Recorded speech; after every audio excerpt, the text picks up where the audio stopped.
Hi, Jim here, and you're listening to the Honest Filmmaker podcast, career advice from people in the business. This week, I spoke to presenter and actor Aryana Neo. Now, this was a good chat because Aryana is an accomplished radio presenter. So, if you're interested in a career in broadcasting, this is a great one for you to learn some tricks of the trade, how she set herself up, some of the experiences she's had. Also, she's a very confident person, so it's a great one if you're interested in learning more about how to network and also how to approach people and find those job opportunities. Enjoy. So, first question I want to ask you is I understand you studied law. How have you ended up working in entertainment? Wow. Okay. Well, I still actually work in law. I work Okay. as a part qualified trademark attorney.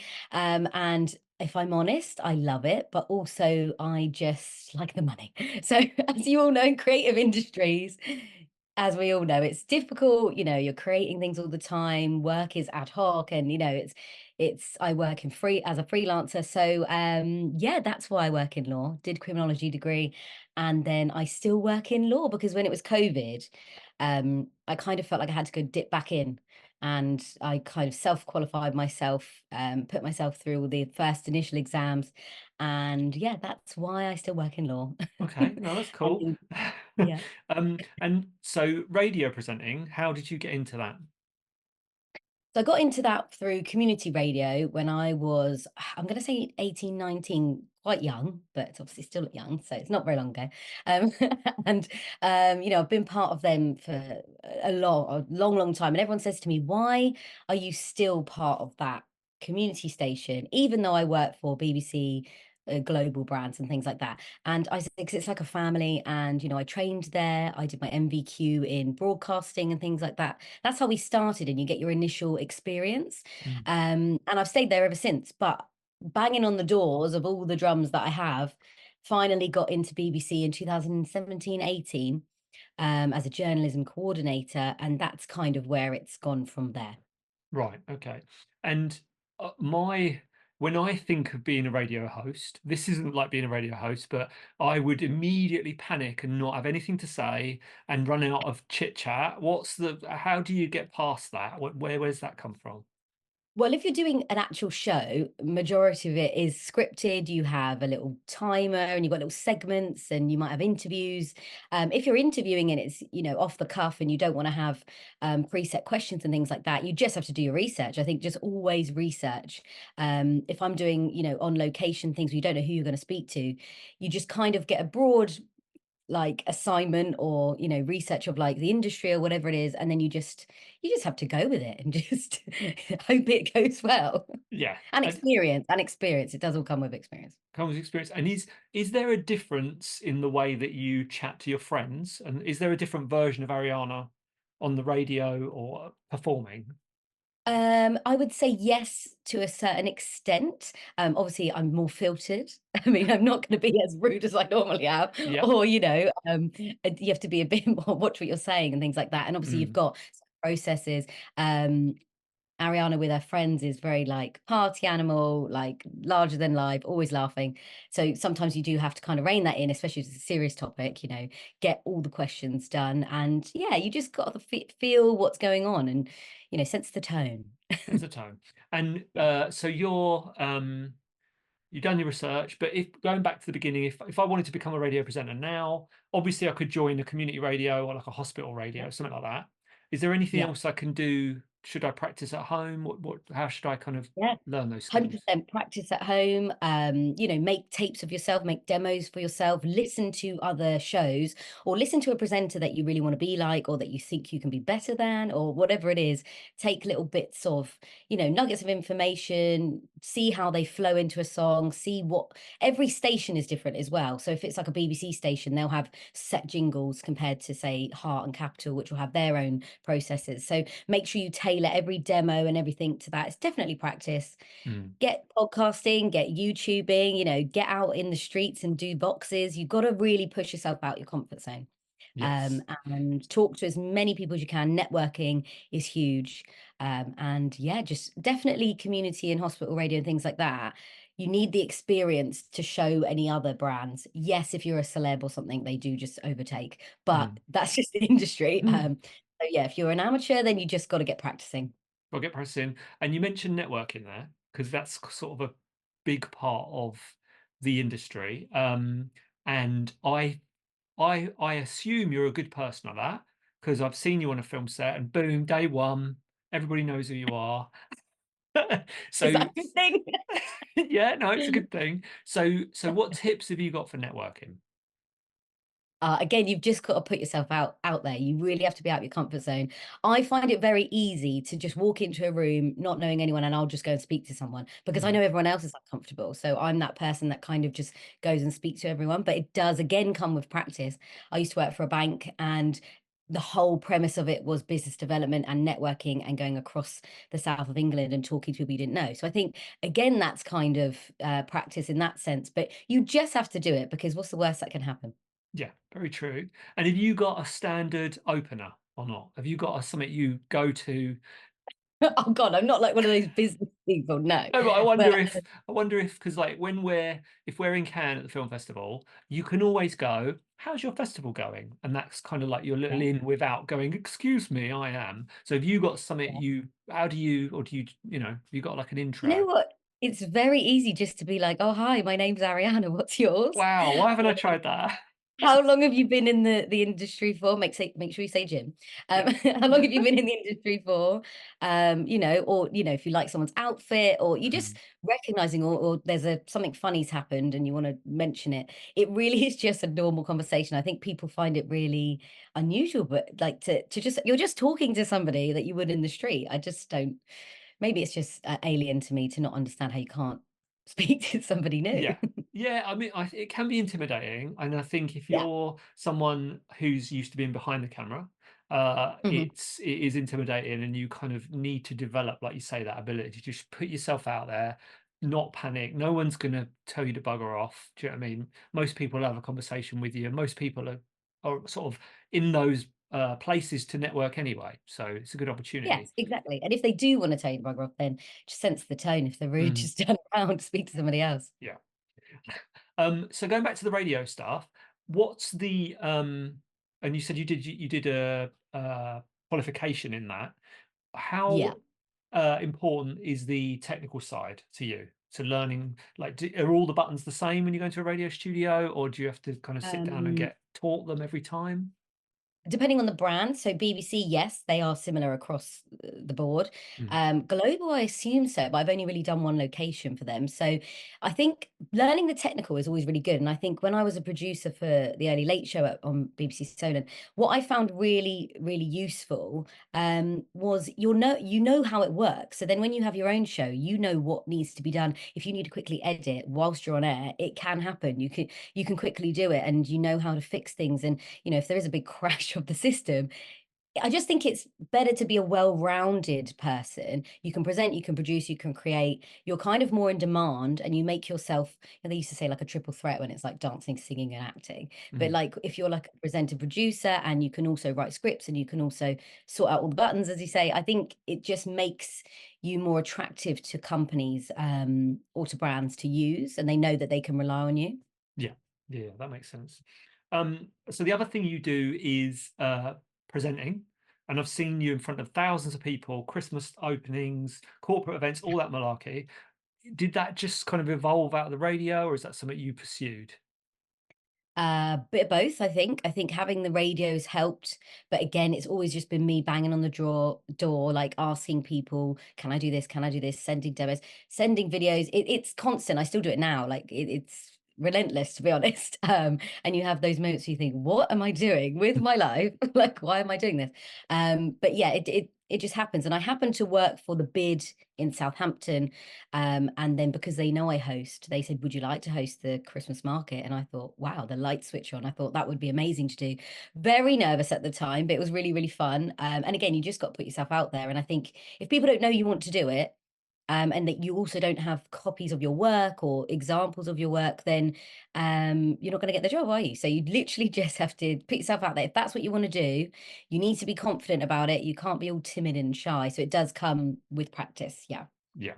And any tips for dealing with an enormous crowd of people? You got to work out the crowd, I think, when you first get there, because sometimes they can be a bit jeery or like they wanna heckle. So Yeah. that's quite fun. But so you can't be like a super serious presenter or tell them off. You've got to just work with them and be louder than them. Just make it fun, be entertaining, and be engaging. I think is a big thing as well. And don't I always find people that are on stage if they're just longing out the conversation, I get bored. Let alone Mm. if the audience are there standing in the cold watching you. I think you've just got to make it short, snappy, and just engaging. Yeah. Yeah. Yeah. And just looking at in the background, so do you have an agent or do you do all that stuff yourself? I actually do all this stuff myself. I Yeah. do have various agents. Mm. I don't want to say anything bad. Have they got me any work? No. Yeah. Have they got me self tapes and demos and things like that? Yes. I do a lot of that stuff anyway. So I've got an acting agent, I've got a speaking agent. So like if I was going to speak at a conference, and then I have like a hostingy, celebby kind of TV agent. Mm. Again, I haven't had anything from them so far. I think it's quite nice to be on someone's book, so they are pushing you out. Are they useful? Maybe. I don't know. I'm yet to find out. But yeah, Mm. I do think they can be useful. But at the moment, it's me. I drive everything. I contact people. So I think you've got to be your own agent, to be honest. Mm. And then you can rely on yourself. Yes. And your tools for getting yourself out there. So we're talking website, show Yeah. reel, headshots. Is there anything else I'm missing from that list? I do think you need to be present on all social media platforms. Mhm. I really was reluctant to join TikTok, but I've done it. And I do put things on there. I do put videos on YouTube, and I get people seeing more of the shorts and things on YouTube than I would have thought I did. If you think your work is pants, just post it anyway, Mm. because it will end up filtering through the feed and no one will see it as long as it's not really rubbish. You just have to go for it. Like even with this acting thing, I'm so nervous. But someone said to me, it's done now. You can't do anything about it. And I was like, yeah, that's true. That's So then lovely, you just actually. It's done now. It's all done. yeah, So Ray actually said that to me. Ray said it's done now, so you just got to enjoy it. I was like, just got okay. to enjoy Yeah. it. So then, yeah. So moving on to that. So you're moving into acting, and I hear you're going to be in this amazing horror film that's coming out soon. He says, "Why? Why are you going into acting? What's pushed you into Oh, that?" do you know what? I always wanted to do it, but I was never the drama student. I was never the one that liked doing it. But I always watched actors and thought, you know what? I think I could do that. So, very lovely director gave me this opportunity. So it was a really, really good experience. I had the best time, learned so much from really like established actors. And now I'm doing actual acting classes to kind of make sure I know what I'm doing and learning. So, yes, I'm excited, but I'm very nervous. Very nervous. Yes, first project is always the toughest one. I keep circling back to this, but it's about confidence, and it's Mhm. about because one of the things I find when I'm talking to students is technical side, really, really good skills. Obviously, they've learned the equipment inside out, but it's that confidence to put yourself forward and to network and to talk to people and kind of make them know you're available.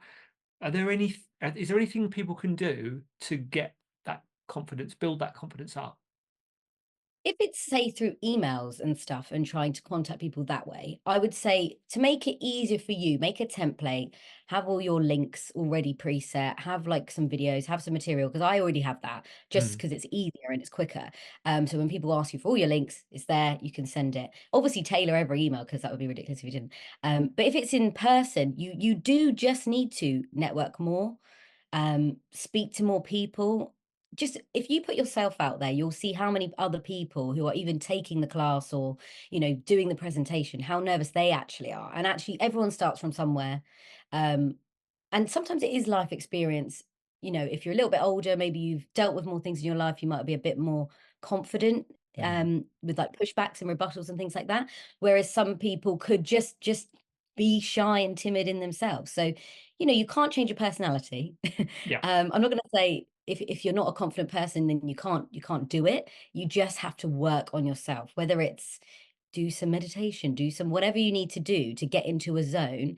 If it's acting, act the part, like act confident. That's what someone said to me, just act confident. I was like, oh yeah, you could just do that.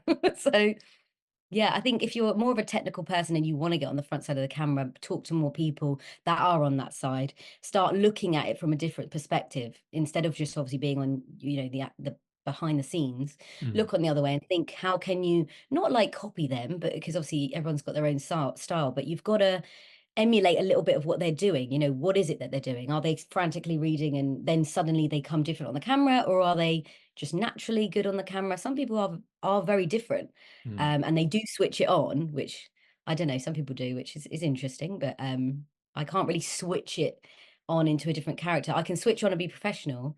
But yeah, so I don't know if I've really answered that question.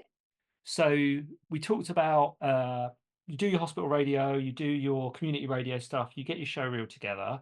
Mhm. And if you're looking to then work with a big company like BBC, what do you do? Are you cold calling them, or are you trying to make a contact to sort of find your way in there? I think there's no point cold calling them. I don't really think that works. I don't know how you would do that really anymore.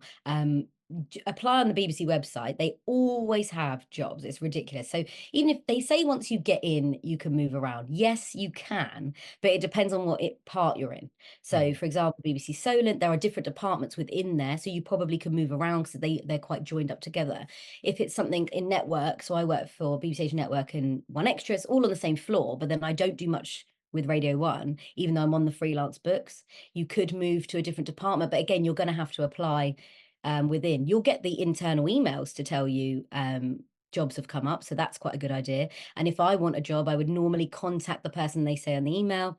I'll try and have a coffee with them. That's always quite a good idea. See if you even have that experience. Again, that comes with being confident enough to go and do that. And it's the hunger. I think the hunger will drive you to get you to where you want to be, because even if you embarrass yourself, you don't care because you're like, well, I need to do it. So yeah, yeah, and it's all a yeah, learning experience, isn't it? Even the times when yeah. you fail, you learn something from it. I'm just moving on to my bun questions. He says, so do you have a do you have a motto? I have a couple. I think try everything once, take that as you will, but try everything once because you just need to. And you have to put yourself out your comfort zone. That's something I've literally lived by from when I was in college, maybe. I think I was a very different person. I had a lot of adversity and a lot of stuff I had to deal with personally to get Mm, through places. I still have challenges now to this day, being a woman of color, being a female. There's so many things that, they don't want you. I have a voice which isn't good for Capital, is what I know. For news, it's great, but not all for right. on air as a fun presenter because I sound too posh, apparently. I Oh, didn't know that. interesting. Yeah, yes, it's true. I do have a posh voice. But I wouldn't have thought that until somebody had told me that. So, Mm, and then the more people you speak to, the more people you approach. And actually, if you want an agent, you can just contact them. I remember mm, contacting people just for the sake of it. They either say yes or they send your work. Um, I was quite lucky as there's a lady who used to work on A Place in the Sun a long time ago. She does a lot of camera work. She also then made her own kind of agency, and I was almost like a bit of a guinea pig for her. So she was like, you need a website, you need this, you need all these things. And she would look through my work. So in a way, like a mentor, was quite useful. And that was only in lockdown. So, and mm. she kind of helped me a lot. So I think if you do see someone that you want to be with that can help you, maybe you can see how they can mentor you even. Yes, good advice.